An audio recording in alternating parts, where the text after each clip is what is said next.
the 2022 FIFA World Cup is Qatar.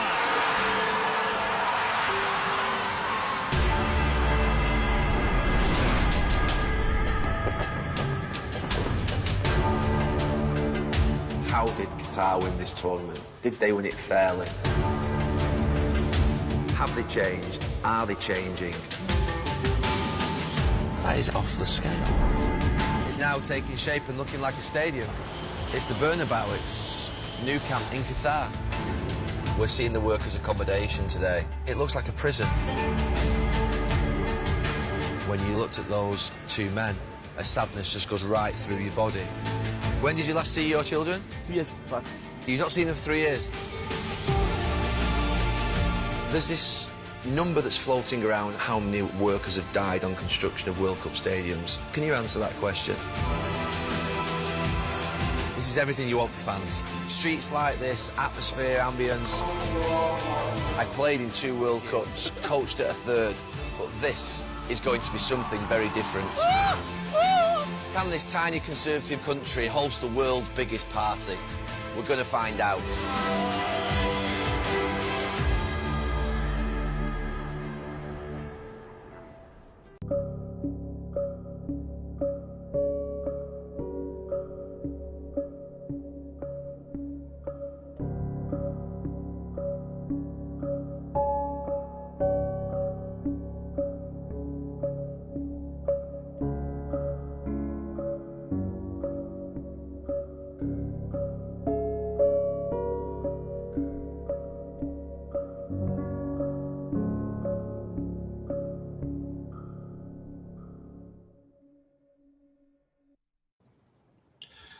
Good evening, ladies and gentlemen. So, welcome to another installation of our proper football show.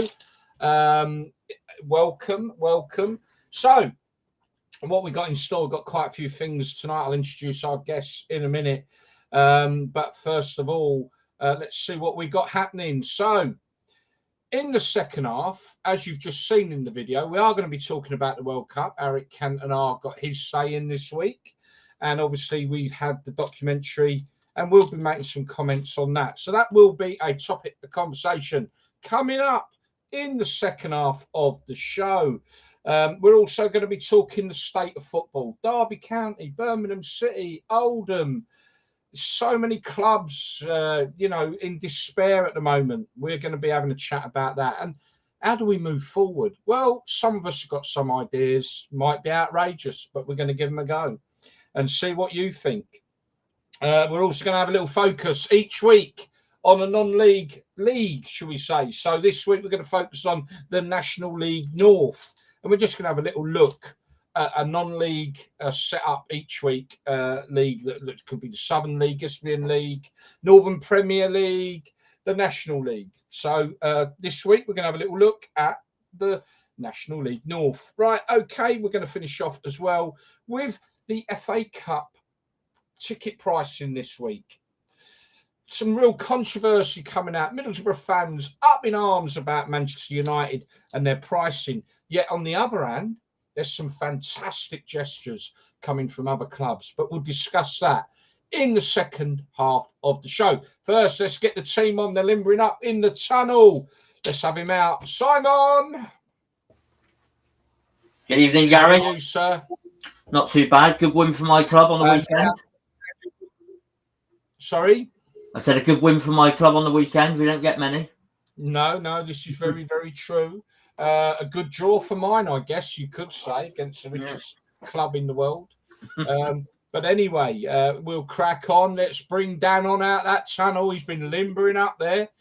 Here he is, Dan the man. Hello, Gary. You all right? How you keeping? How's your week been? Yeah, been really good. Busy at work.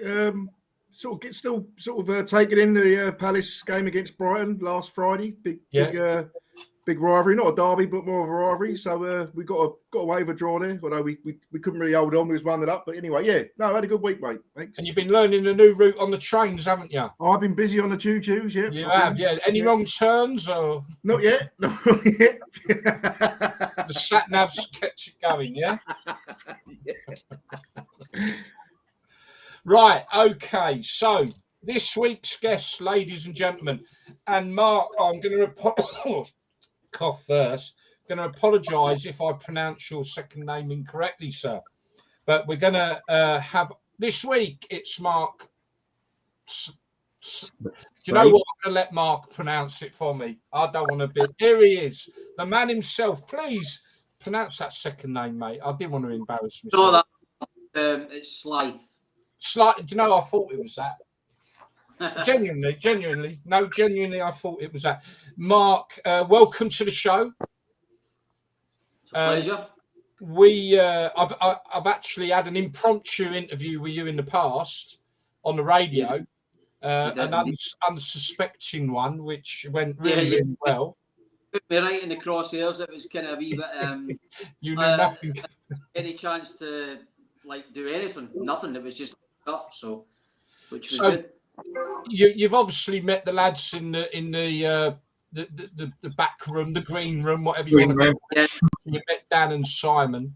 So look, Father Ado again has said he can't make it again tonight. So without further ado, I've got to stop that one, it just don't.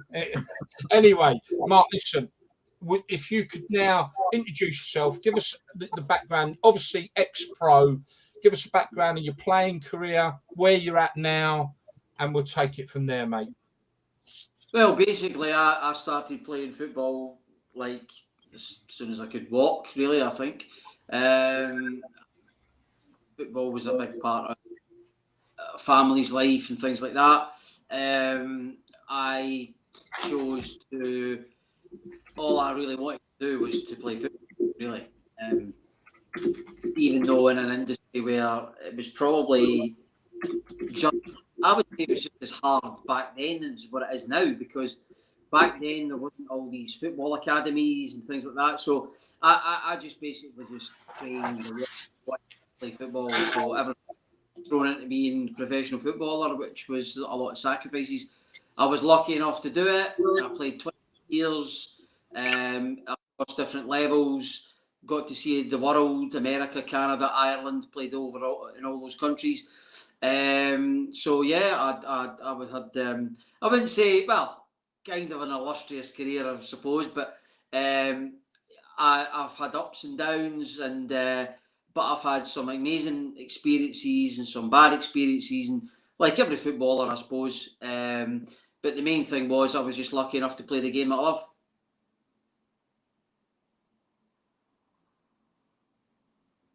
Sorry, mate, I've gone on mute then.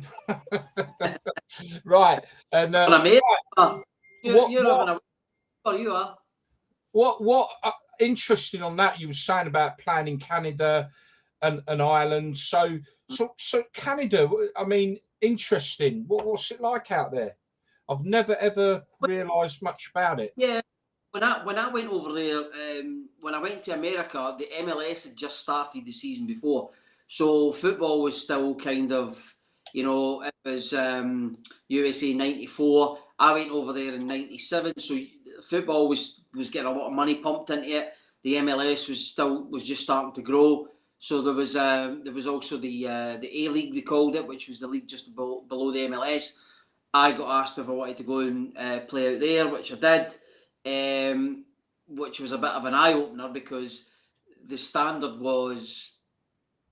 wasn't very good, because you had guys that were too big to play baseball but too small to play American football. So in college they wanted to, let's go and play football. So it was, there was a lot of, don't get me wrong, there was a lot of guys that were coming out from abroad, like myself, guys from Germany, guys from Croatia, teams like that, which predominantly have been like that in the past of the Canadian Football League.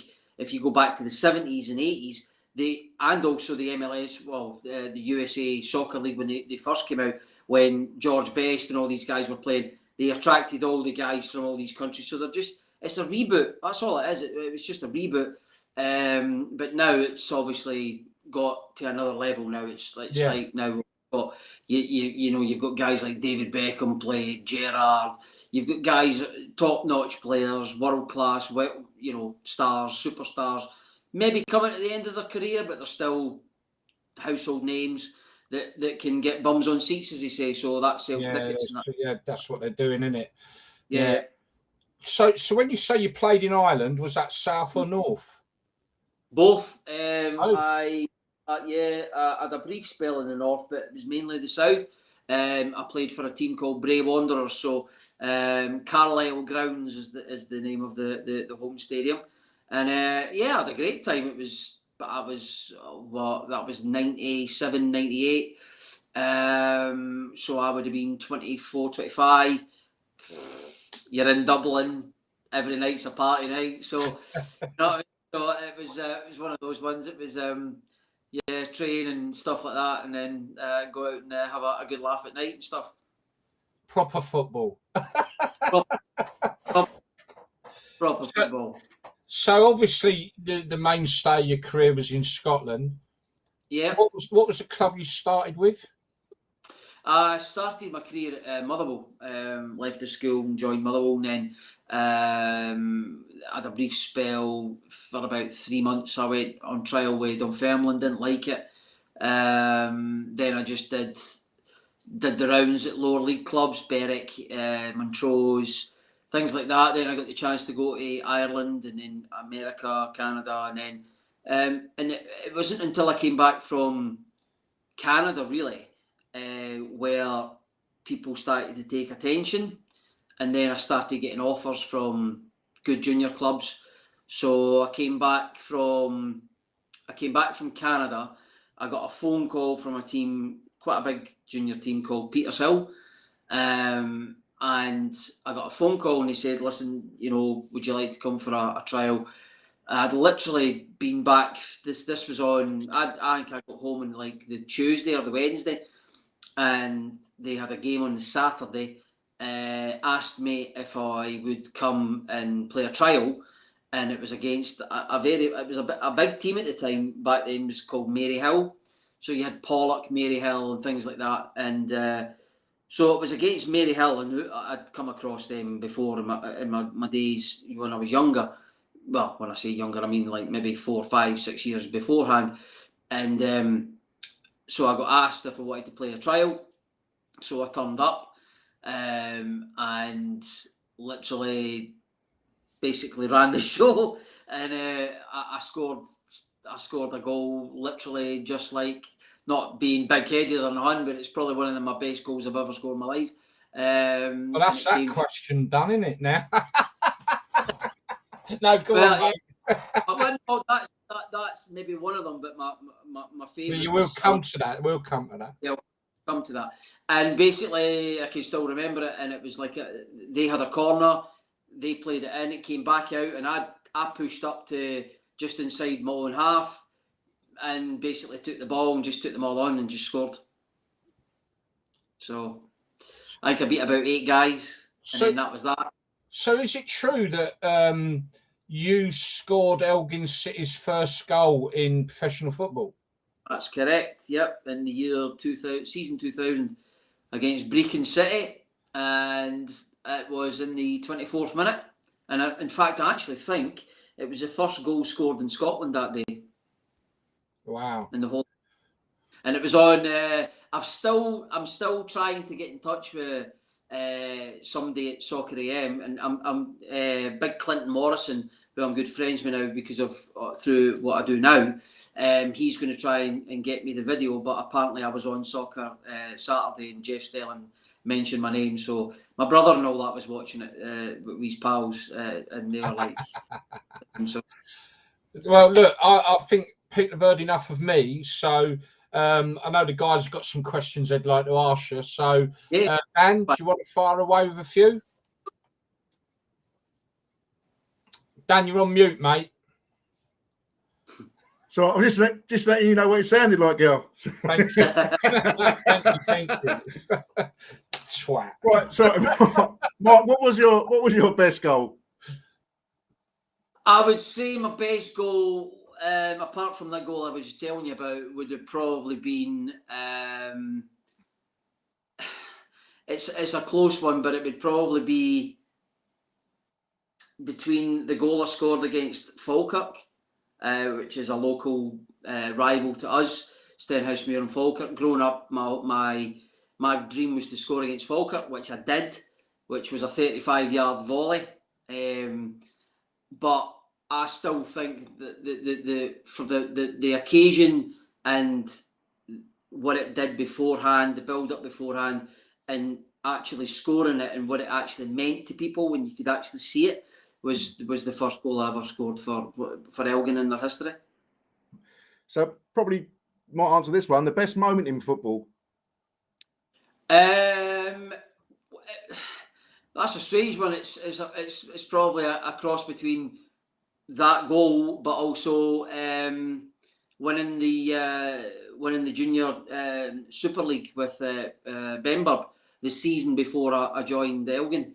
We were underdogs and we beat everybody, and we got to the semi-final of the Scottish Cup, got beat on penalties, and also the semi-final of the West of Scotland, and got beat on penalties in that. So I joined them mid-season from Petershill, and literally I think I lost 2 games that whole year, and both of them were in semi-finals. Okay, next question. Best ground you've ever played in? I would say it's an old school park. It's an old school.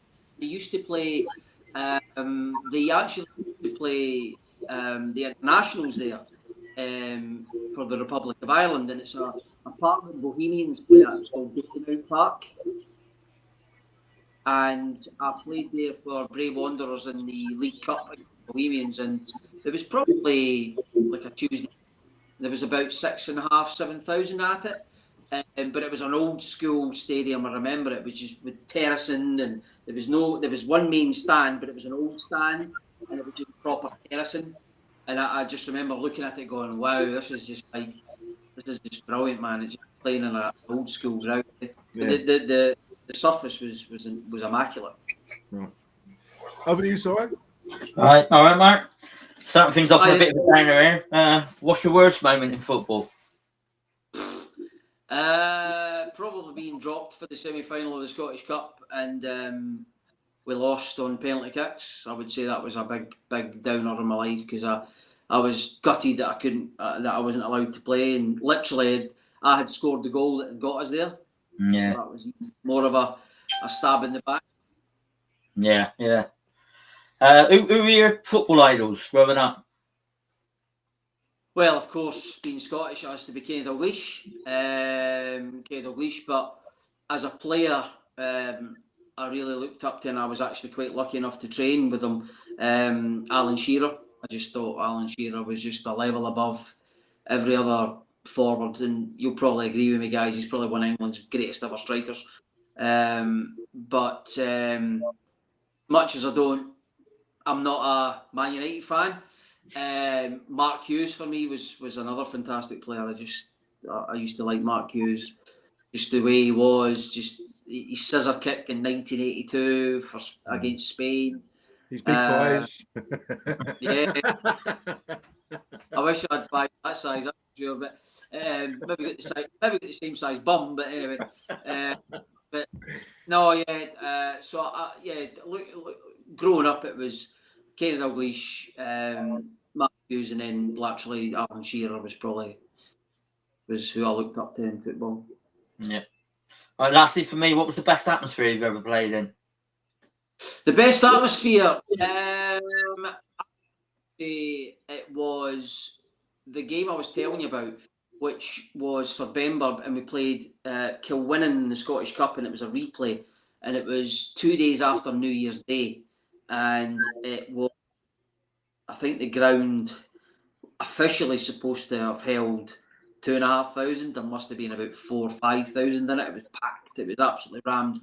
And my dad was there with a good pal of ours, and I scored an injury time and in extra time, and it was the winner, and we knocked them out. And they had won. They had actually broke a British record. I'm not sure if it was a world record, but it was certainly a British record. And the year before that, if you guys want to Google it, they're called Kilwinning Rangers. They won every single cup that season in football. So I think it was 7 cups. I think they won, which is unheard of in any sport. So literally won just about everything that they played, and we knocked them out. They were the reigning Scottish Cup holders, and we knocked them out. So, but that atmosphere that day was just, it was unbelievable. It was just absolutely bedlam when I scored. It was just carnage. And it was proper old school, terracing, no seats, nothing, everybody standing, people up on a hill watching that didn't want to pay to get in, and Brilliant. yeah, all that stuff. Yeah, it was brilliant. Excellent. No, back over to you, Gary. Okay, cool. So just touching on, we'll come to what you're doing now anyway, and you know, a lot of footballers these days think they got to earn £50 million, otherwise they might be out of work or something at the end. Old school players like yourself have to move on, and so it'd be interesting to get a feel for what you've had to go and where you've got to and what you're doing. But before we do that, I just wanted to really talk a little bit more about the Scottish League. I know you're a massive fan of the English game and especially grassroots football, but just touching on the Scottish leagues. I mean, obviously, a lot of English people down here, maybe their interpretation, Celtic Rangers, that's it, done. But Scottish football's got a lot more going for it than that, isn't it, mate? Absolutely. I mean, I was lucky. In fact, the reason why I'm still dressed the way I am is because I was actually at Dundee United today, sizing them up for some suits, because we've got a partnership going with Dundee United. So I'm quite lucky that I'm still involved in football in that way, where I'm going to see guys and I'm got interaction with clubs and stuff. But I was at the Hearts St Johnstone game on Tuesday night. Wednesday night, and Tuesday night, sorry. And listen, Scottish football's got a bad rap, right? Especially down in England. I mean, it's the old adage that it's just Rangers and Celtic. Yeah, it might be that Rangers and Celtic are the only teams that really get to the Champions League or Europa League latter stages and stuff like that. But the standard of football in Scotland's not that bad underneath that. Especially now you've got Hearts coming through, where the work that Robbie Nielsen and the guys that are doing there is absolutely amazing. He's got some fantastic players there. You've just got another really good Scottish internationalist and a very experienced coach with Belgium taking over. Sean Maloney's now taking over at Hibs. So he's going to try and rejuvenate that club and bring in some players from abroad and things like that. So there's a lot of good things happening in Scottish football. It just gets a bad rap. There's not a lot of publicity in England. The only time you ever really see Scottish football in England is when Rangers are playing Celtic. So they're not really bothered about any other game apart from that. I think we're being rather hypocritical in England these days if we associate it's a 2-team league, because let's face it, we've got a 4-team league. Well, yeah. Better.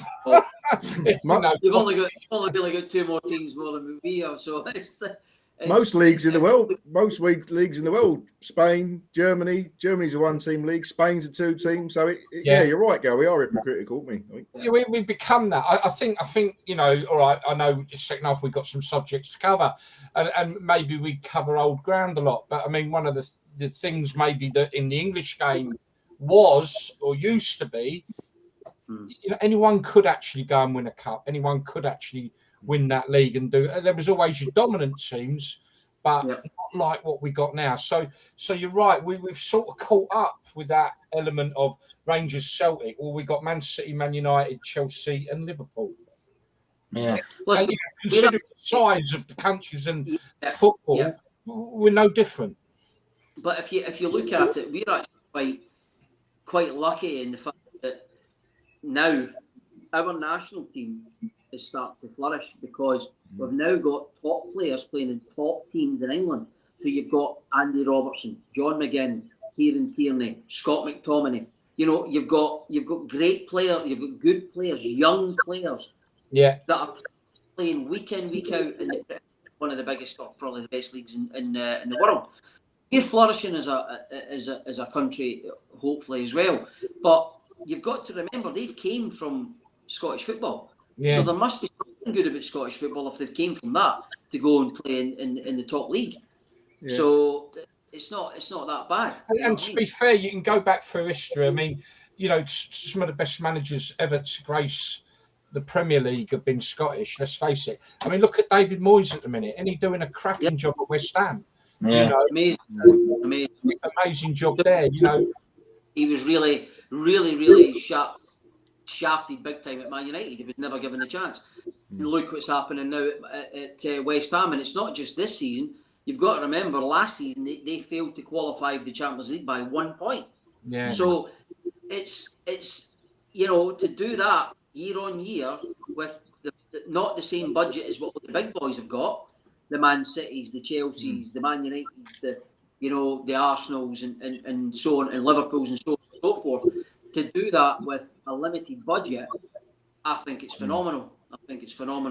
There's a lot of I'm a Palace fan, Mark, but we got some young players and we do loan them out to Scottish teams, first division, championship level. So there's obviously something. They're not going to loan them out to anybody, are they? They want them to improve and get better. So there is a lot of that. There's actually quite a lot of young lads on loan at the moment in Scotland. You know, for instance, at Hearts, you've got Ben Woodburn, who's at Liverpool. He's on loan at Hearts. Really, really good young lad. Great talent. 2 feet, wants to go. You can see he's played at another level, the highest level. If he's training with people like Mo Salah, all these guys, Sané, Van Dijk. If he's training with these guys every day, then you're doing something right. He's got Taylor Moore, centre half from Bristol City on loan. The boy Harry Cochrane, right back from Brighton. There's a lot of talent there. There's a lot of young talent, and they're going north to get a game and playing in the Premier League in Scotland, rather than going to, say, a League One or a League Two side in England. Because let's face it, League One, League Two in England, you might still have good crowds, but you're getting to play at the top level in Scotland for a chance to play in European football. So, to me, it's good that these guys want to come and develop their game and get further and get higher up with a move to maybe go back.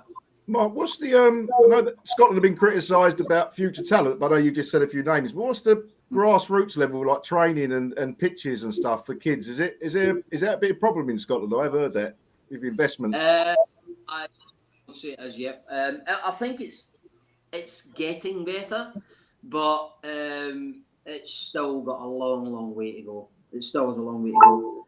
Unfortunately, I know I might ruffle a few feathers, but I really couldn't care. That they're still in this game, like the English game, but more so the Scottish game, because I can see from the inside more than what you guys can see. There's still a lot of dinosaurs involved in football. All like guys that have never won anything. They've been sacked from every job going. And they still get jobs. And the old boys club, isn't it? And they're still in charge of academies, developing players, letting young players go that just need a chance. But no, I'm old school. I'm this, I'm that. This is the way it used to be. Football's changed. Football's adapted. It's moved on. Players are now athletes. They're not just footballers. They're complete athletes. Everything that they do. With sleep, training, eating, everything's changed. Diet, a lot. It's not old school like us boys playing football and then having a few beers after it, and then that was that. Now it's just.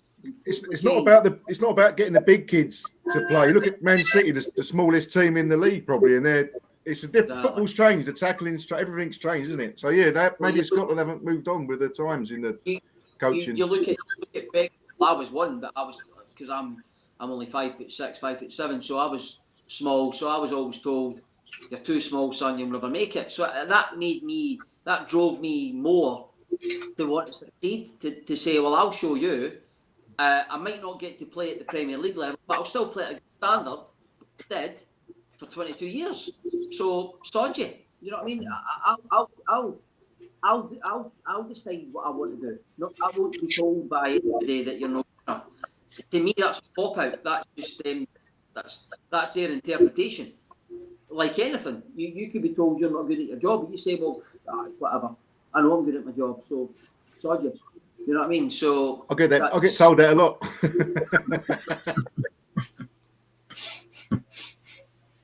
Cool. So look, question. I know this has been bandied around, and I don't think it would ever happen. But just out of interest, do you think genuinely that there would ever be a combination of an English and Scottish league? Well, I mean, you guys will remember this more than what I do, but there used to be the Texical Cup, and then there used to be. What are you saying? I'm old. Well, right, get him off. Fucking go. Get him stuff. So there used to be the Anglo-Italian Cup thing and all that. Yeah. Yeah. So you had English, Scottish, and Italian. Oh, I know what you want The about. Scotch Cup, yeah. Yeah. And then you also had the Texical Cup, which was in the 70s, and that That's was, right.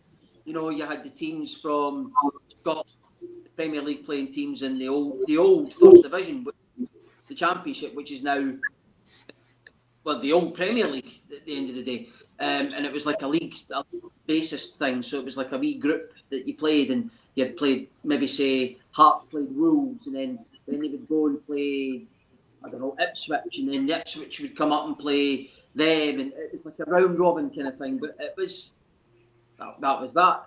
I personally think that we should do something. We need to do something. We need to do something in the game to just jig it up a bit, like. And I think an Anglo Cup would be great. Bring back the old nations. Well, that used to be the Rouse Cup. The Rouse Cup was another one, and they got rid of that. Which, you know, you look forward to that every year. I mean, I used to. I mean, my first ever Scotland-England game was '85 when Richard Gough scored 1-0. With a header, and then the last one basically was the very last game before it got banned, which was '89, and it was Steve Bull and Chris Waddle scored, I think, and they beat us 2-0. And you're talking back then there was 120,000 people in Hampden because there was no stand; it was just terracing, and that's all. Yeah, it was, wasn't it?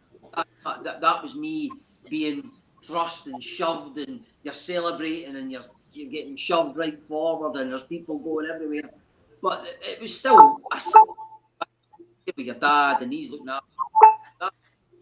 But that was old school football. That was proper. When there's, I think they need to bring back terracing. Do you know what? Go off. Do you know? I think they could bring in. I know that the football calendar's packed, isn't it? They're trying to get the World Cup every 2 years, but so the League Cup, maybe have like an Anglo-Scottish, Welsh Cup with everyone in that instead of the League Cup, maybe just do something different.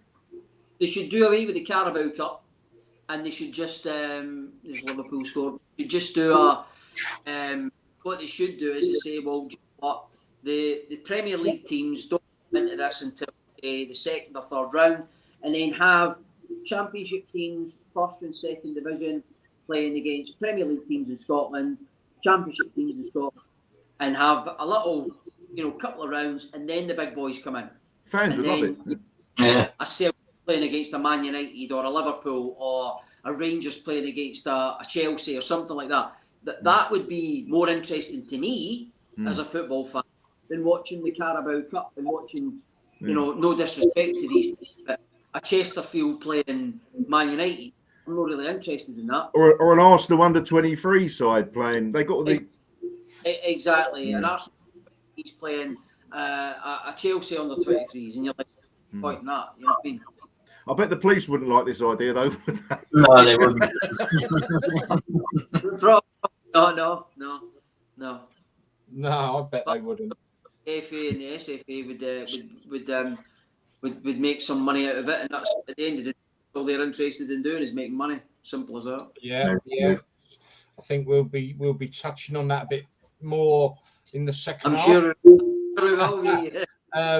Right, so moving on. Interesting what you've done after football and got yourself in a career.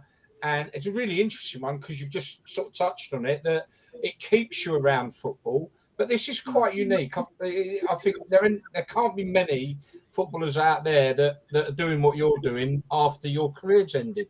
So tell us a little bit about what you're at now. Well, basically, it's quite weird because I now do what my dad did, or still does, but he's retiring this year. So growing up, I was always surrounded by footballers. You know, one of his best friends was Kay Dalglish. So I was always around my dad, selling suits, giving stuff to the footballers and stuff like that. Before the times of Instagram and Facebook and Twitter and all these things and video cameras and stuff like that.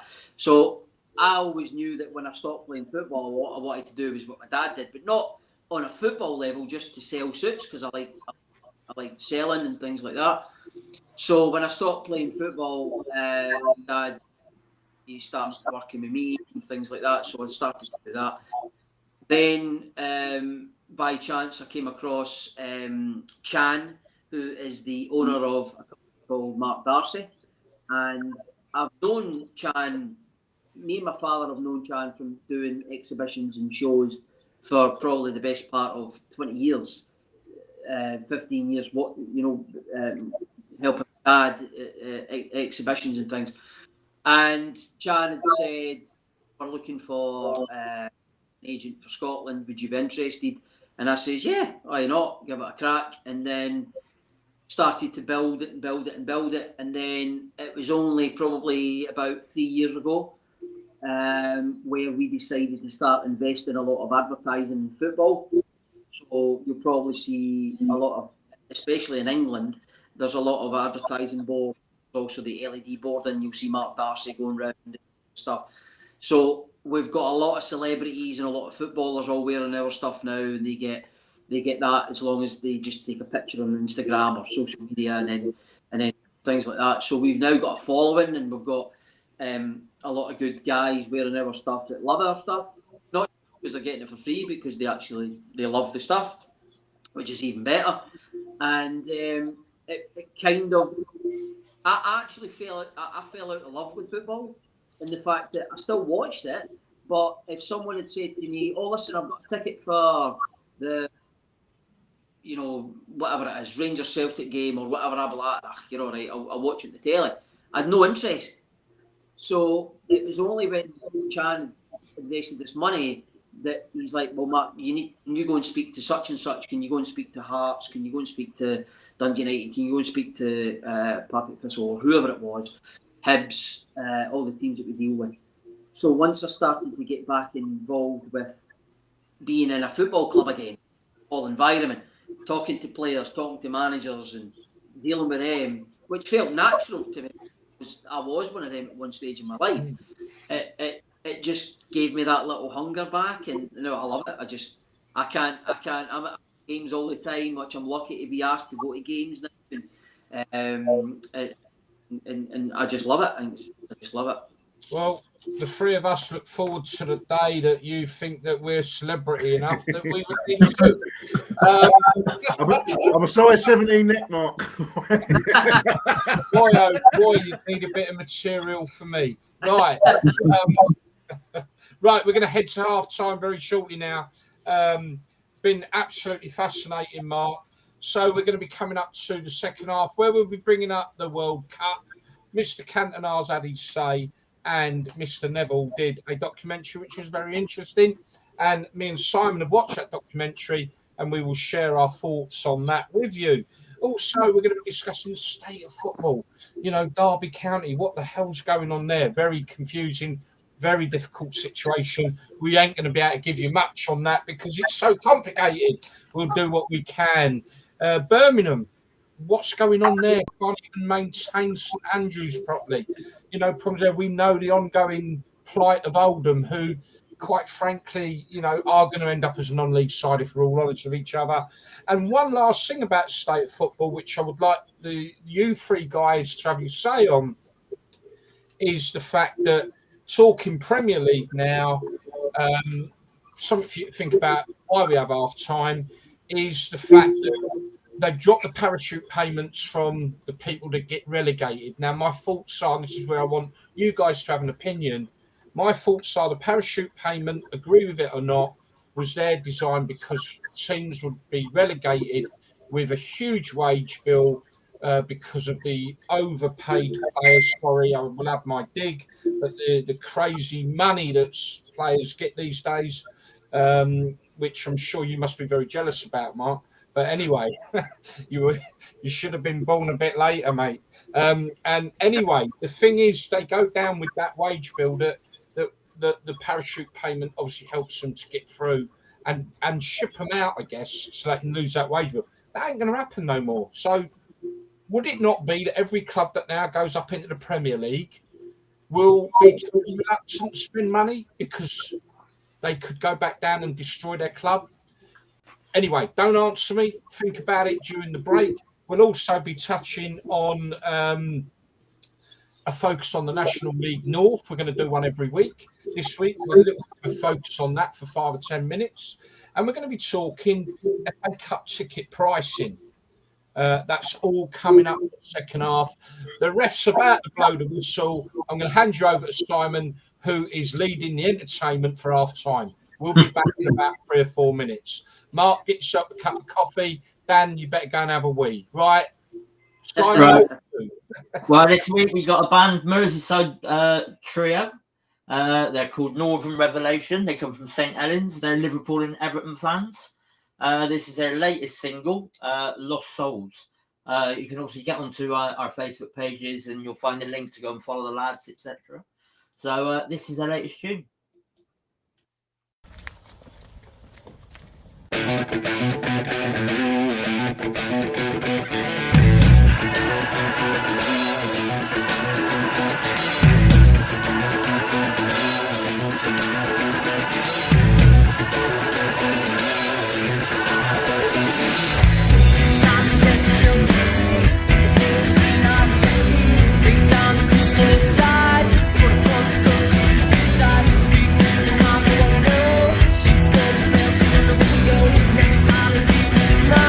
No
Well, there you go, Northern Revelation. As Simon said, and I've interviewed these lads on the radio, and they are staunch Liverpool and Everton fans. All what's been going on at Everton this week's been quite interesting. Big Mr. Ferguson taking up the reins down there at Everton. Before I say any more, though, I just should have got this in at the beginning. Don't forget, we got a text line, folks. So if you want to get a question in or just make a comment, give us a text on, and I think Simon will probably pop it up on the screen as well. It's 07884 953 823. There you go. It's up on there. 07884 953 823. If you want to drop us a message, feel free. Also, if you can, we put some things up. Subscribe to our YouTube channel. We are going to do some specials on there. So, and think about it. If you've got us on YouTube, instead of watching the crap on the telly, you can put us on it with YouTube. Why not? Got to be more fun than BBC and ITV, the crap they do these days. Right, okay, Mr. Duncan Ferguson. Let's just touch on that. Mark, what do you think to that? Right appointment for Everton? Well, never going to get a guy more passionate about Everton than Duncan Ferguson. He's an Everton through and through. He loves the club. He's been there for the best part of 20 odd years. So there's no anybody better. I don't think at the moment to just steady the ship and take it on board till the end of the season. Yeah. I'm not sure if he's a long-term manager. This is the thing. Yeah. From speaking to a few guys that I know, he's a great coach, good motivator. You wouldn't want to cross him. You don't want to mince your words with him because he would probably let you stick the head in you, which he's been known to do. And he's already said tonight in his interview that he's spoke a few home truths and told some certain people that it's not acceptable and you're a disgrace, which they are, because it's players that are getting paid hundreds of pounds a week. Yeah. Madness. Madness. Well, we wish Big Dunk all the best, I think. Good to see old school guys getting an opportunity in the game. Great. And I know the Everton fans love him. So he's a god there. Right. World Cup. Now, two elements this week that come to light. One, Eric Cantona will touch on in a minute. But if you haven't seen it, worth a look. And that is Gary Neville doing his trip to Qatar to give an insight into what is going on out there. Both me and Simon have watched it. I know you haven't, Dan. Mark, have you seen that yet? I've seen little bits of it. It's very, it's quite an eye-opener, put it that way. Yeah, definitely. I mean, I'm going to pass over to Simon in a minute, but I'm going to leave you with my thoughts on what stood out for me. One is fair play to Mr. Neville, and I know Simon will repeat this. I think he tried his best to get the answers. He tried very difficult, but wherever I've worked in my life, and I've worked at a few places, and you guys have as well, and where if if you've got the health and safety man coming round, if you've got the fire inspector coming round, or if you're at home and you've got guests coming round, what does the missus do? She spits and polishes the place, and you tidy up. So I think you've got to, when you watch that, you've got to bear that in mind. Yeah. Everybody does it. I'm not saying that they're wrong to do that because we all do it. You've got an health and safety inspection at where you work. What do? You make sure you're legit. So I think there's that element in there. But I do think Neville tried his hardest to expose anything he could. I think what stood out for me is this, and it will back up probably what Cantona's outburst was about. One thing that was made apparent was the enormous amount of money that has been spent on the stadiums, all within about a mile of each other. The figure that was mentioned, and I may be corrected here, I'm sure was £500 billion. I've seen some of the interiors. They've made them like palaces. They look like a palace when you walk around them. They've got air conditioning within the stadium. what wonderful, and they're all shaped on certain aspects of Qatar. There's a story behind every shape. Looks like a turkey, that one, doesn't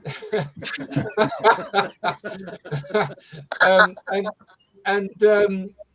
This enormous amount of money, an amount of money that could have probably ended world poverty for the sake of 4 weeks football. Sorry, I'm being really political there, but they're not going to be used after 4 weeks of football. After all that, they're going to be not. I think one of them's having a Grand Prix circuit run through it. There'll be. Do you know what they'll turned into a big community? There'll be shopping malls. That's what they'll be. Malls. But they're using one as a community centre. Apparently, they're taking the seats out, taking the pitch, and using it as a community centre. I mean, so that one point, billions of pounds for a community centre. But when we talk a bit deeper now, I'll pass to Simon, and then you guys have your opinion. Is it absolutely rubber stamps what Eric Cantona's saying, which we'll look at in a moment. That the World Cup, in my understanding, was always about going to a country to promote football. South Africa, America, the promotion of the football game, and to take it into countries, clearly this isn't the case. This is not going to promote football because they're not going to do it when we're gone. This is about promoting Qatar as a country on the world stage. This isn't about football. Exactly what Eric said, and I say as if he's my mate, and he ain't. My mate Eric, he's a mate of yours, though, and you weren't sitting there when he clobbered that fellow, were you, at Palace that day? Anyway. Yeah, it was. Yeah. You can still see the studs marks on your head there, Dan. But no. Anyway, look, you know what I'm like, people. I get a little bit irate at times, but it does rubber stamp. That whole one aspect is, one, they've spent enough money to end world poverty for 4 weeks of football. Two, when we're gone, they're not going to use them. So how's that promoting football? And anyway, it's not just the stadiums either. They built railway lines and roads and everything. It's cost much more than what just the stadiums. You know what I mean? It's infrastructure they've built. Yeah, it's massive, the infrastructure. They've got a tram line system that just only goes from one stadium to the next. That's all it does. It's cost millions. But it's the biggest tournament in the world. It's the biggest advert someone can have, and they've paid £400 million to advertise, as Gary touched on, to advertise their country. The oil's not going to last for years there. And you've seen Qatar, Saudi getting involved in Newcastle. It's all about promotion. They're not doing it to earn money, obviously. Clearly, they're trying to put a respectable face, aren't they? And that's what you saw in Neville's documentary. It was very much a respectable face of Qatar. They answered all the questions. Amnesty International did the big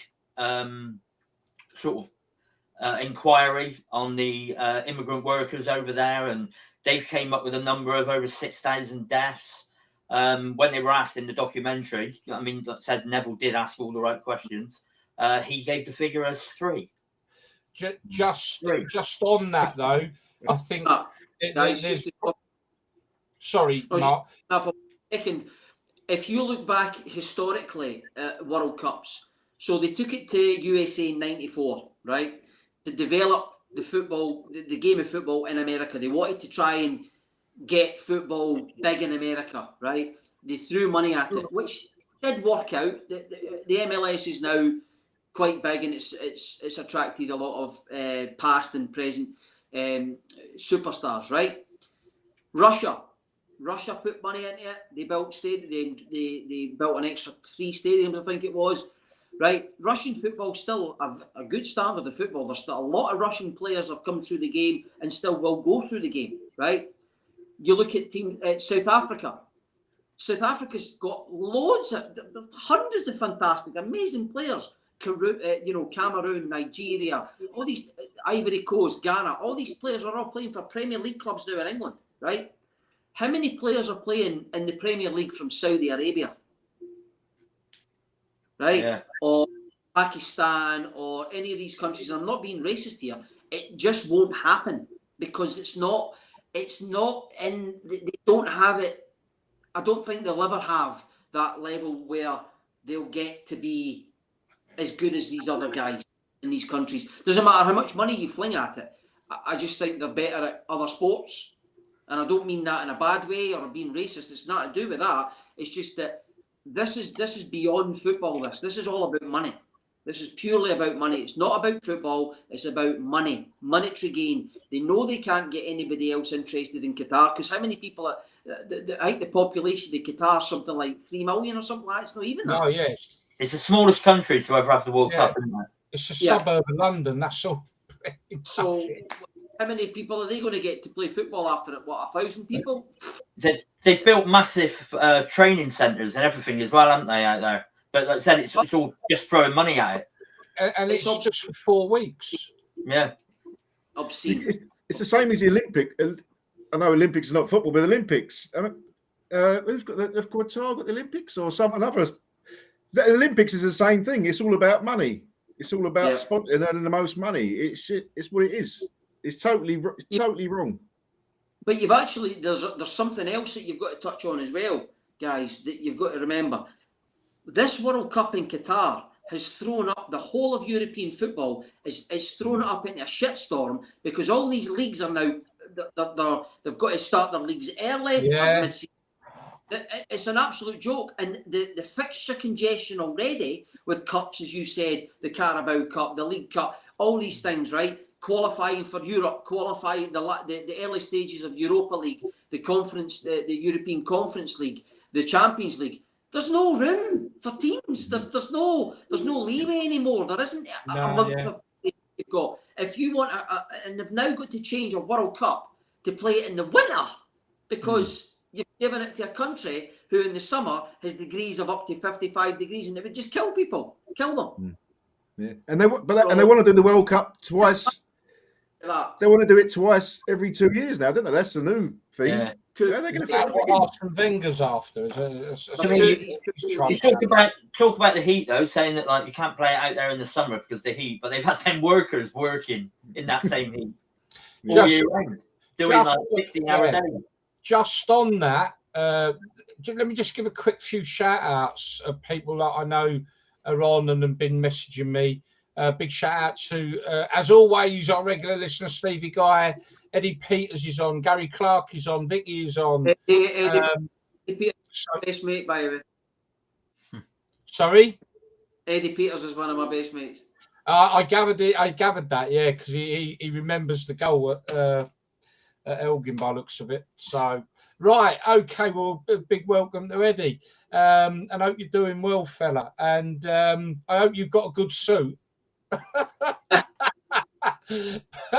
But listen, just want to touch on the whole thing about we can go into the political side of it, that players taking the knee and wearing rainbow laces. What the hell are they thinking about going to a country that will probably execute you for being gay and everything else? So there's all that, but that's being spoke about everywhere.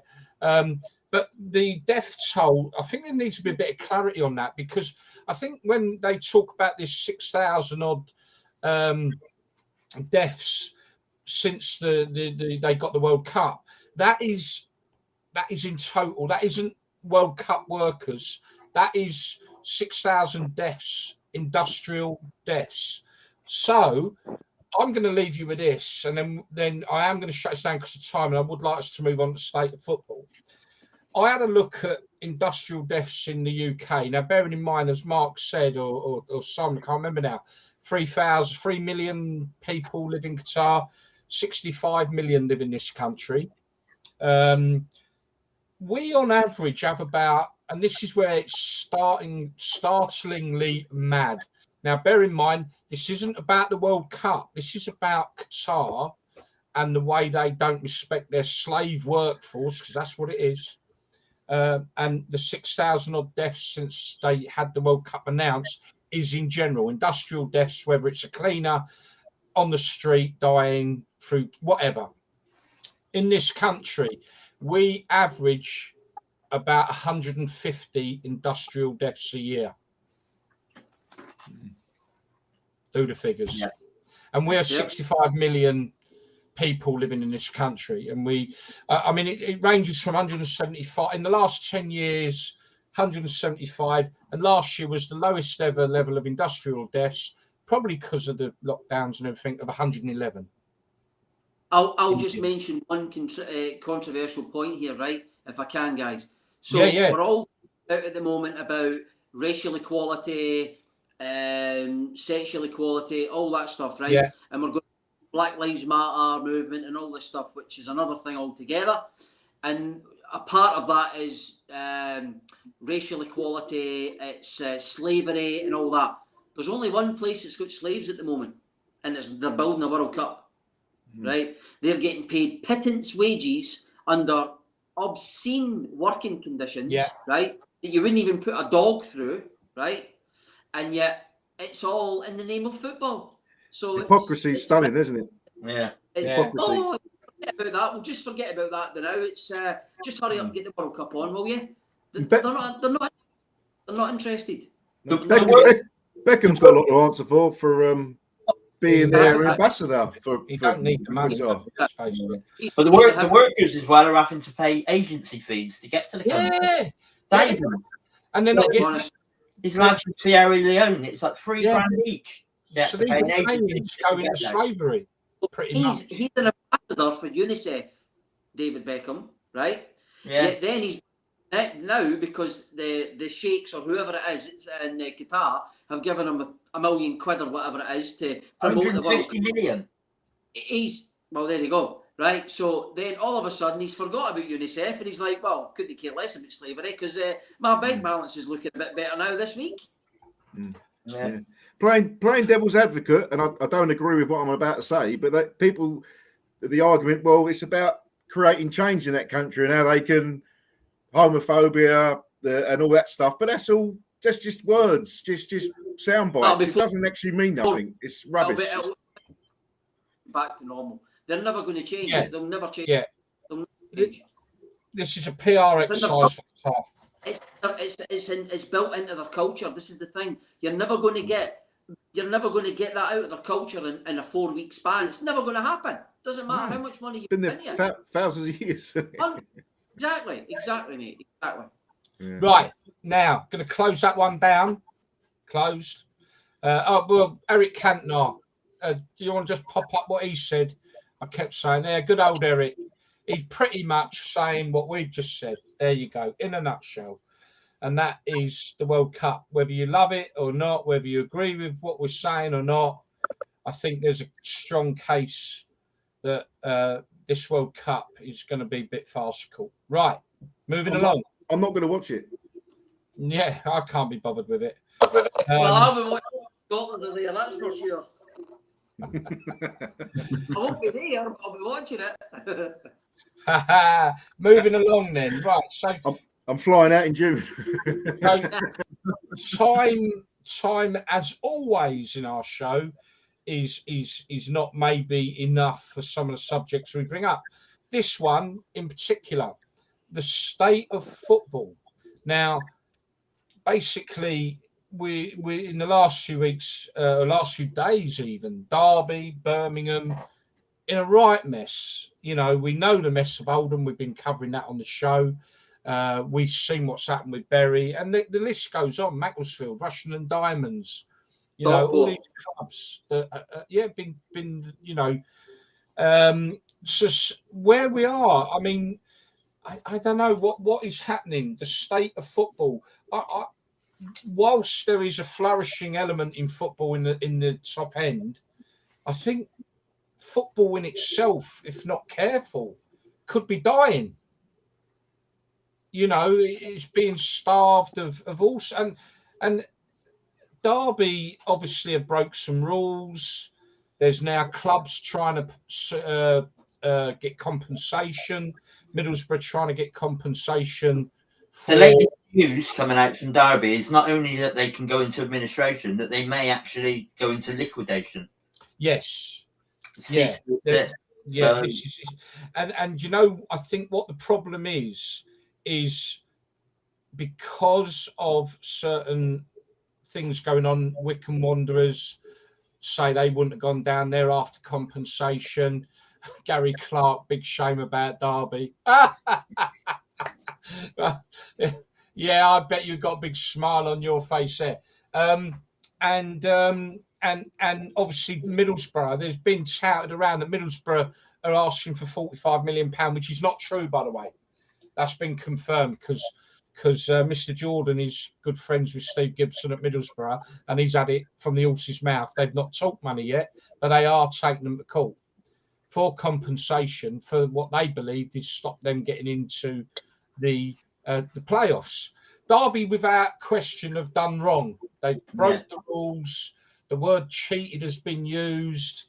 Here's my bet. All what's going on, everyone forgets about the fans. It's the fans that are suffering, not the people that are being naughty with their money. In my view, football's now full of people that love money. They don't love football, they love money. And that's why football's become a cash cow in a lot of cases for people. This is my opinion only. And for me, I think it's heartbreaking that we've seen it with Oldham, we've seen it. Oh, you know, Bury. As glad I am that they're coming back. But you know, that community had its heart ripped out, and the Football League did fuck all about it. Listen, I've actually got a customer in Bury, right? A very good customer in Bury, and I've seen guys in Bury. I've spoke to them in his shop. Guys like our age or older, like crying because they've got their whole week. All authorities watching Bury playing at the weekend. It's been taken away from them. It's been stripped for what? Some charlatan to come in that should have never been involved because this fit and proper FA thing, which is an absolute fucking shambles, by the way. It's a disgrace, right? Yeah. The fit and proper persons thing is no better than the paper it's written on, right? It's absolutely hopeless. It needs to be reinvestigated. It needs to be sorted out once and for all. If you listen, the same thing's happening, believe it or not, with Burnley. Now Burnley's just been bought over by this shop, right? Yeah. Apparently they've got hundreds of millions of pounds now that's not being paid in players' wages, right? So if they've not got the money to begin with, how could they possibly be able to take charge of that club? Yeah. Someone says this could be another one, guys. You could be talking about this in another 2-3 months' time. Burnley. We'll be talking about it all the time, I think. we need on Facebook where we shared the post. Sorry, Mark, we shared the post about Birmingham, Derby, and all that. And some guy said, "But you need legislation.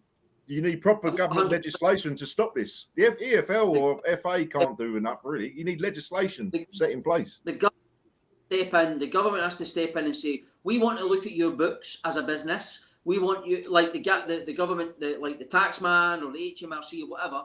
And the government has to step in and say, "No, FA, you can do one. We'll take charge of this right now." And that's the only way that it's going to stop. Because there's people in the FA, by the way, I'll tell you right now, and in the SFA, I don't care who listens to this and maybe take a pop at me or whatever. This is what the show's about, Mark. They're on the take.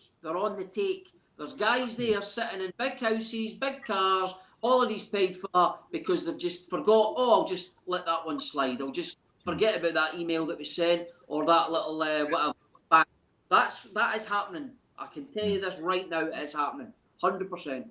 But Mark, and also we talk about legislation from the government, but the MPs, we can't trust them, can we? And the top of the tree in football, FIFA, UEFA, we can't trust them.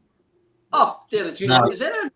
Yeah. They're just as corrupt. Do you know, it almost needs a system. I know they've got something there. There is something there to try and make the football club a community asset, but it's not fit for purpose, obviously, because of what we've seen going on over the last few years. What they almost need is like they do with the buildings. That's a grade 2 listed building. You can't touch it. You can't play with it. You can't knock it down. That's what's needed with football clubs, because football clubs are not about the players. They're not about the managers. They're not about the owners. They're about the supporters that have been there for 40, 50, 60 years. Like we have been. It's entire communities. It's not just the fans. It's businesses that survive because fans are coming to have a pie or having a chippy or going to the pub before the game or after it. It's everything. It's everything in that community that needs that club there, and that's what we're forgetting about. It's not just about football. It's about communities. It's about businesses. It's about everything. Lively. Yeah. And it's a part of our history. It's historical, isn't it? 150-year-old clubs. Absolutely. I mean, some of the clubs that have went to the wall are always struggling. I mean, you look at Derby County, for instance, in Birmingham. They're massive clubs. I mean, Derby County, Brian Clough was there, you know, winning league titles, getting to the European Cup and all that stuff. These things are... Yeah. It's unbelievable. It's unbelievable. Sorry, I'm just laughing. Mr. Boats is having an absolute say on this. Fair play, Gary. Obviously, Mr. Boats in Nottingham Forest, there's no love lost there. There's no love lost there. But look, you know, again... You mention the German model, Gal. Mention the German model, because I think that, look, the elite football will go its way. You know that, don't you?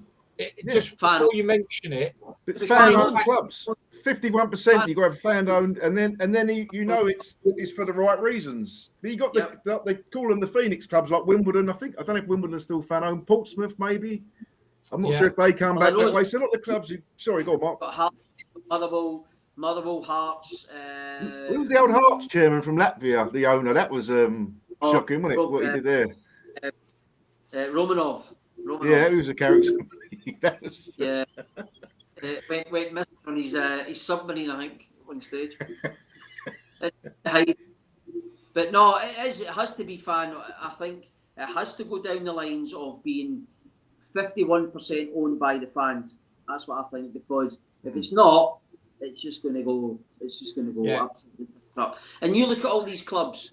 So your Chelsea's, your Newcastle's now that have just been bought over by the Saudis, right? Yeah.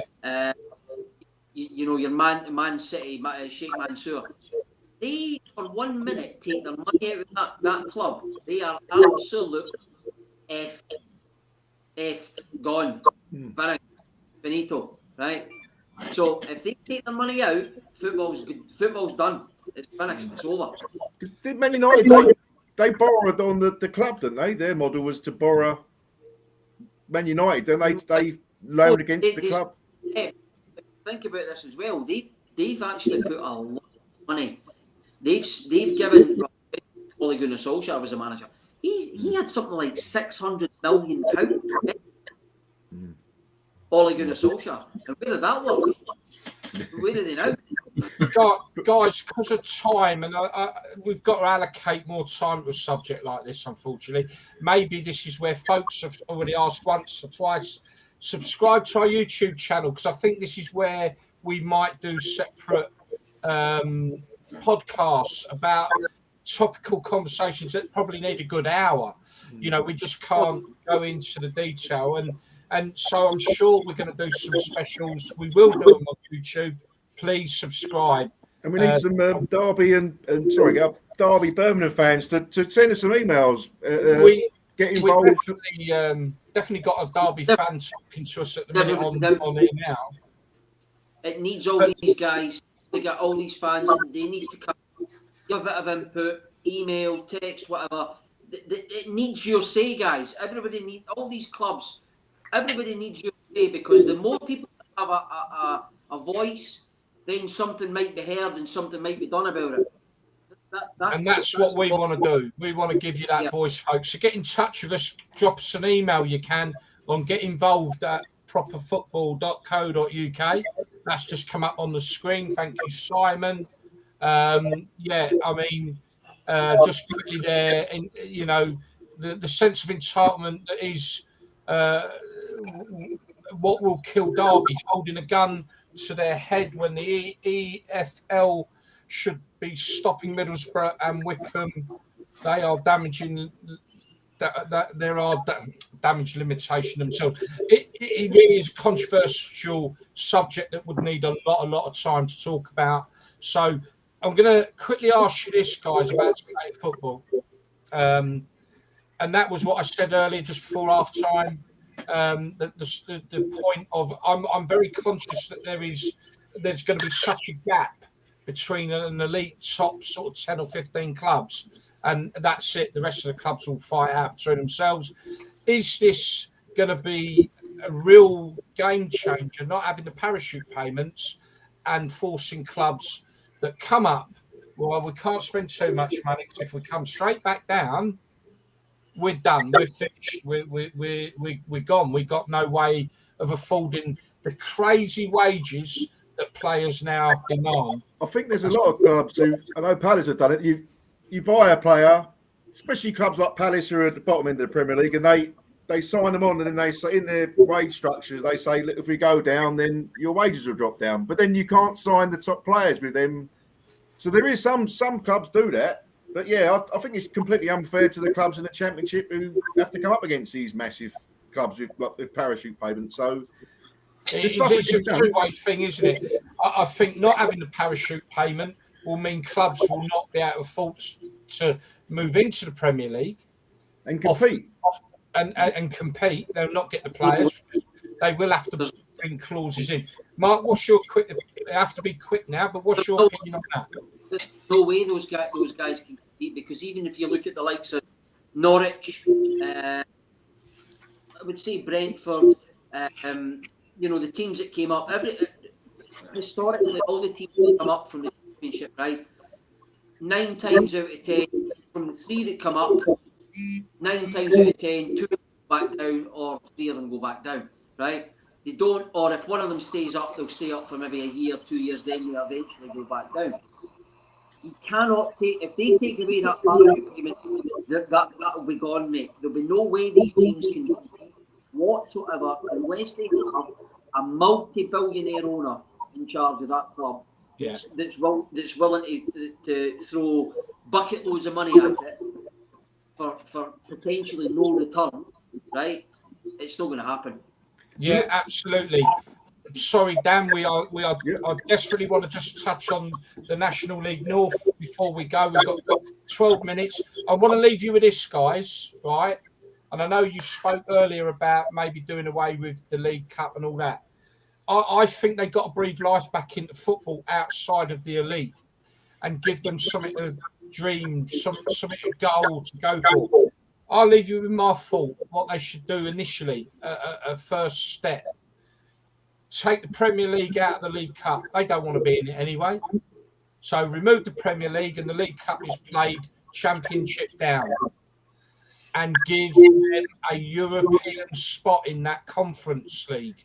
They don't give a shit about it, the elite clubs. They think it's embarrassing playing in that Europa League conference. You ask any fan in the lower league, what would your dream be? Watching your team play in Europe. Watching your team play in Europe. And you know what? We've got no chance. None of us. Palace, Watford, we got Premier League clubs, Dan. We ain't ever. I went in 1994. You ain't going to get into Europe anymore. The gulf is getting bigger and bigger. They've got to breathe life back into football. And I think that is one step that they could make. But then lower league clubs do enjoy having their day out at a big Premier League club, don't they, as well? And that. Yeah, but in the League Cup, it doesn't mean they can have that in the FA Cup. You'd have that in the FA Cup. Yeah. I think you've got a good point there. Go rank first. Get rid of the Premier League clubs. Look at all the Premier League clubs. There's only one Premier League club, the Carabao Cup or whatever, the League Cup, whatever they want to call it, whatever it changes to every other year, whatever. There's only one team really that's actually accepted that in the last 5-6 years, and it's Man City. Right? Any other team in that league is under 21, under 23s, ones. They're not interested. They care. They couldn't care. They really couldn't care. Yeah. So, when you look at this tonight, Arsenal versus Liverpool, I'm watching it now. It's 1 Liverpool after 48 minutes, but The two of them couldn't care less if they get to the final. No, they can't. Top four is more important than winning the FA Cup, isn't it? They're not going to get European qualification for this anymore. So what's the benefit? For them? No. That's my fault. That's one step they could do. And do you know what? I hear what you're saying, Dan, but you know what? I don't think even in that context that many lower league fans are that fussed about the League Cup, whoever they play. But if you had a European spot, no Premier League club, so it means it's wide open. Because let's face it, a League One can beat a Championship side. But UEFA wouldn't be interested in that. They wouldn't want Bristol Rovers. No offence, Simon, or any other team in the. And that's what's wrong with football. It's just become elitist thing, isn't it? Yeah. You know, and it's why you need. This is why you need more shows and to look at the different avenues and stuff like that. Because if you want to really get into the nitty gritty about it, the Champions League's a joke anyway. Because how can you be a Champions League, right? Call it the Champions League when you've got 4 teams from one group, from one. You know what I mean? It's a joke. It used to be brilliant. Our pitching. It used to be brilliant. The European Cup knockout games, brilliant. And it was from round 1, 2 legs. You get knocked out. You're out. Simple. And you could play a team for your own country and all, couldn't you? None of that keeping them apart. And you could have had the League Cup spot in the Cup Winners' Cup for lower league sides. Now that because of what they're doing now, European football's an absolute joke now. You've got the European Cup, so if you get knocked out of that, you don't make the Champions League stages, you're into the Conference League, right, or the Europa League. You get knocked out of that, you're into the Conference League. Yeah, it is.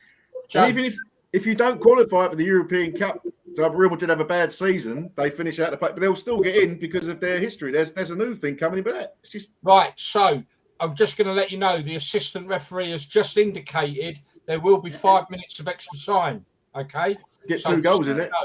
Right, just to finish off this quickly, we all love our football.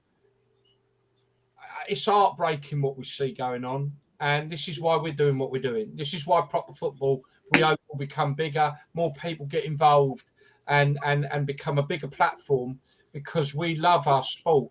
And as Middlesbrough fans were doing the other day, they'd be a big banner saying "Football is ours." It was. I'm not sure it is anymore. You know, but yeah, that was there it is. The bottom one, it says "Football is ours." Yeah, I wish I could agree that we're still at that point. I'm not sure we are. But listen, I really do want to go on to National League. This is National League North, just for people who maybe are not so aware of the setup in the National League. You've got National League North, obviously Northern clubs and Midland clubs, and National League South, and they feed into the National League, which is obviously the step below the league, the full-on league. Just what really jumps out in National League North is the amount of ex-league clubs that are in this league. You've got Kidderminster Harriers, who obviously got West Ham in the next round of the Cup, but again have been a league club. Boston United, they had their spell in the league, you know, as well. You got Darlington, you got York, you got Hereford, you got Chester, as you just said. All these clubs were league clubs in this league, you know. It's an interesting league at the minute. You've got Gateshead, who play at the Athletics Stadium up there in Gateshead. Just above Brackley Town, who have been they've been top of the league for most of the season. Unexpected Brackley Town to be up there on on the basis of that club. It's dizzy heights for them.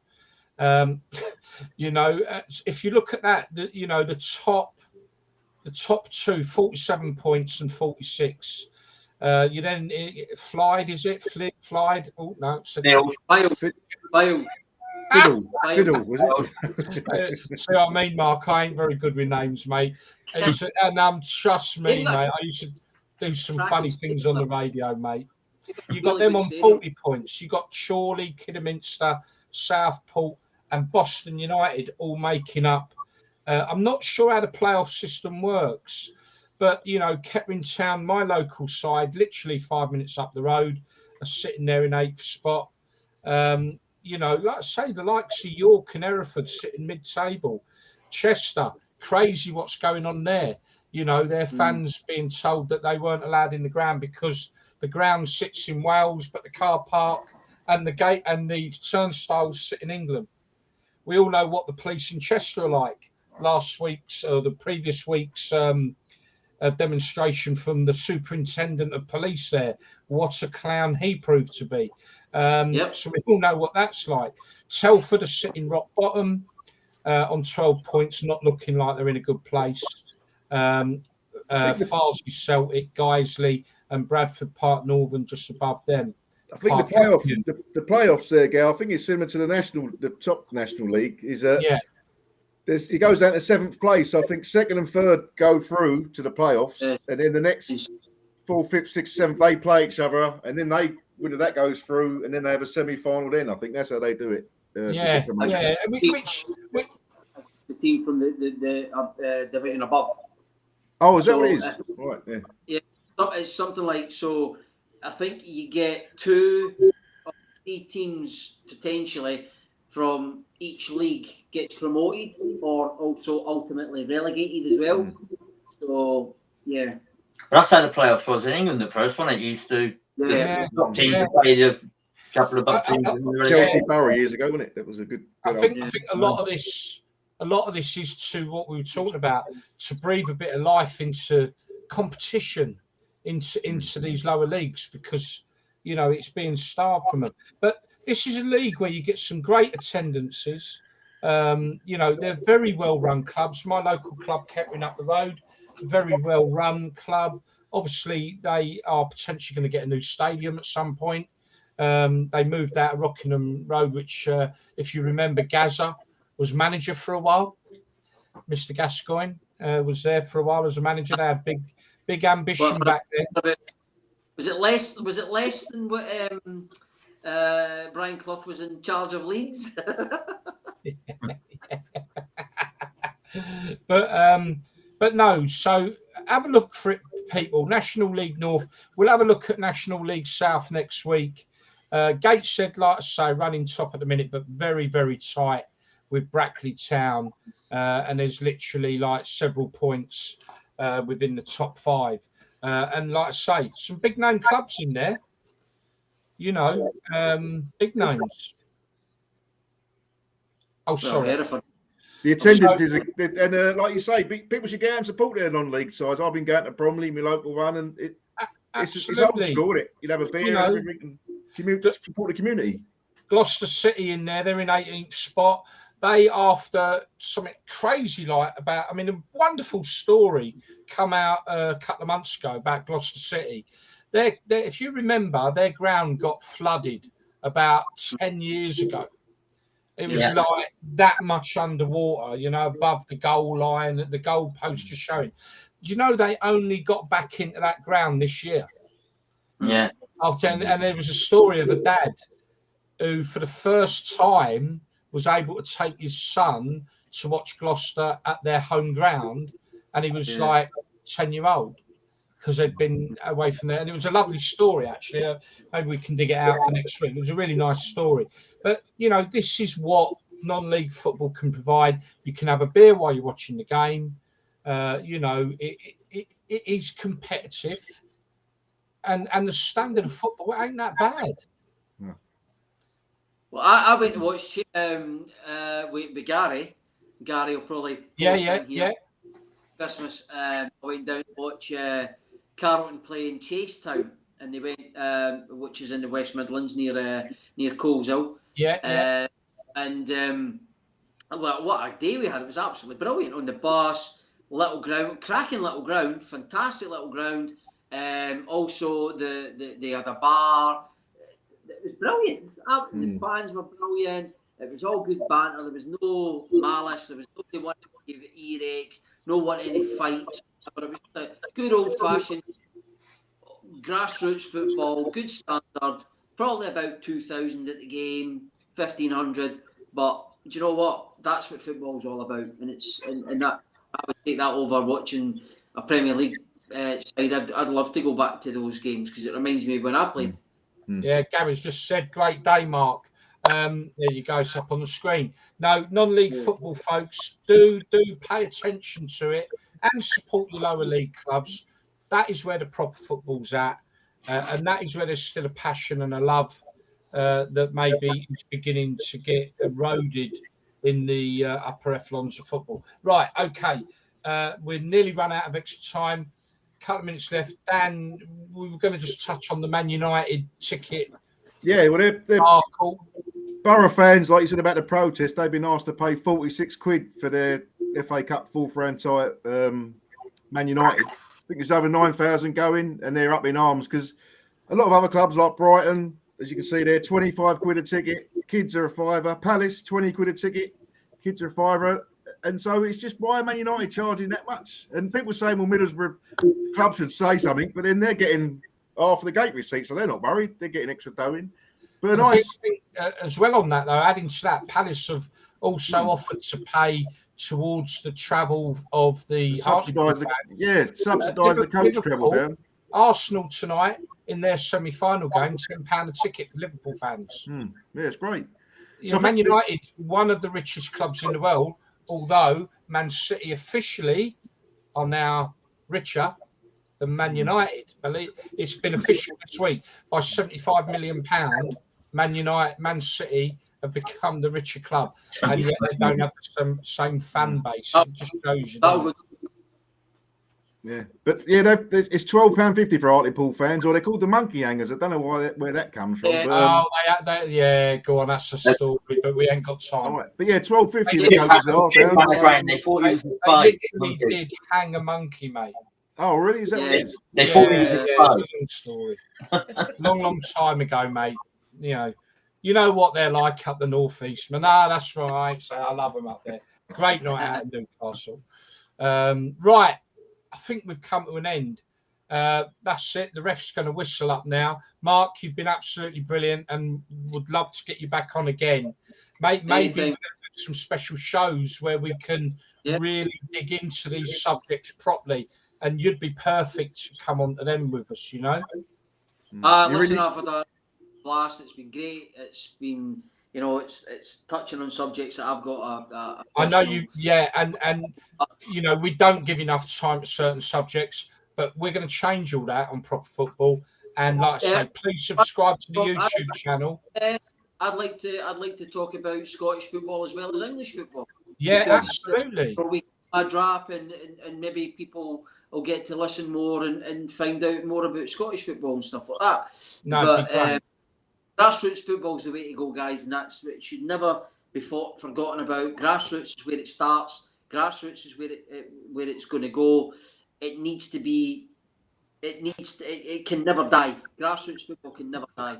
It can never die. The day that dies, the day football dies, isn't it? I think that's it. At Proper Football, we're going to do everything we can to assist in protecting that. And it may be a great idea to have a show based on Scottish football as well, to highlight that so people can get a better idea what's going on. You really want a new suit, girl, didn't you? You really want a new suit, didn't you? I've possibly got a couple of people who might be interested in doing the show, so I'll give you a little text later on. Yeah, that'd be great. Let us know. Brilliant. One of which fantastic. an ex pundit. Oh, right. Be lovely. Right, Simon, thank you very much again. Have a lovely week, and we've got a busy week ahead of us because we've got hopefully some interesting movements with Proper Football. Dan, exactly the same, mate. Hope you get to learn your route. I'm trying to work out what's so difficult about learning a route. I guess it's stopping at the stations rather than actually learning the route.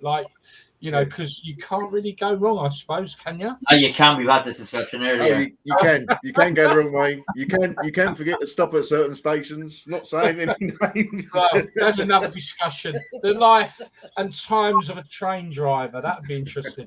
To everyone out there, to all the people that have been listening, to those that have got involved with tonight, thank you very much. Please, like I say, subscribe to the YouTube channel because we're going to do a lot more work on there.